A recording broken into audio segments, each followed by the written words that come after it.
Hello everyone. यदि हम लोग प्राचीन भारत में धार्मिक आंदोलन की बात करते हैं तो धार्मिक आंदोलन के अंतर्गत एक बहुत महत्वपूर्ण विषय आता है पांचरात्र धर्म।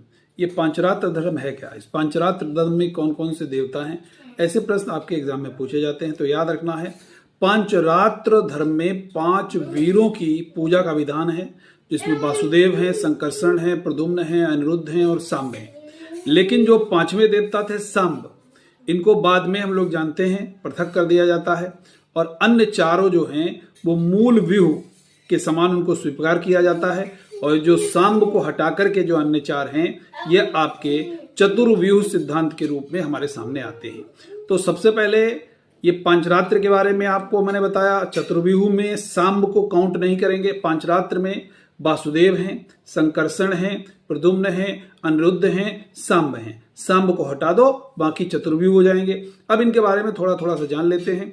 यदि हम वासुदेव की बात करते हैं तो वासुदेव, इनके 6 गुण हैं: बल, विद्या, ऐश्वर्य, वीर, शक्ति और तेज। ये इनके गुण हैं, और सकल सृष्टि का बीज कहते हैं जो इनके रूप में भगवान वासुदेव में समाहित है, याद रखना है।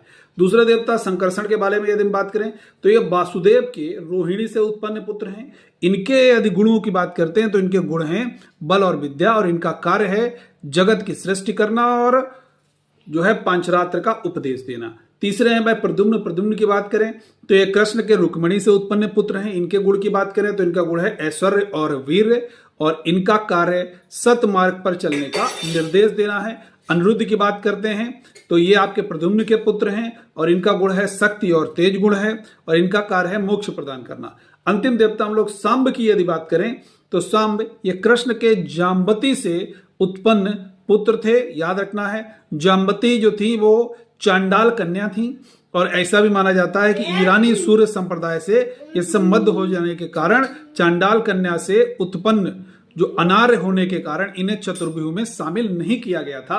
तो ये भी जान लीजिए चतुर्व्यूह में इनको क्यों नहीं शामिल किया गया था। ये भी एक बहुत महत्वपूर्ण आपका विषय हो जाता है। और इन चारों व्यूह को कालांतर में 16 उपव्यूह बने, और 4 जो थे वो विद्वेश्वर वहां से निकलते हैं। तो ये आप लोगों को याद रखना है। और इसी प्रकार से भगवान विष्णु 24 रूपों में प्रकट हुए, जिन्हें विभव और अवतार के नाम से भी हम लोग जानते हैं। तो ये आज की जानकारी रही। यदि आप पीजीटी टीजीटी की तैयारी कर रहे हो तो निश्चित रूप से हमारे बैचेस से जुड़िए। आप पीजीटी टीजीटी में 125 में अधिकतम स्कोर करने वाले हैं, ताकि आपका इंटरव्यू का बहुत विशेष महत्व न रह जाए। हमारे बैचेस से जुड़िए, और बैचेस से जुड़ने के लिए AB10 कोड का प्रयोग करना है। आप सभी लोग आज ही इनरोलमेंट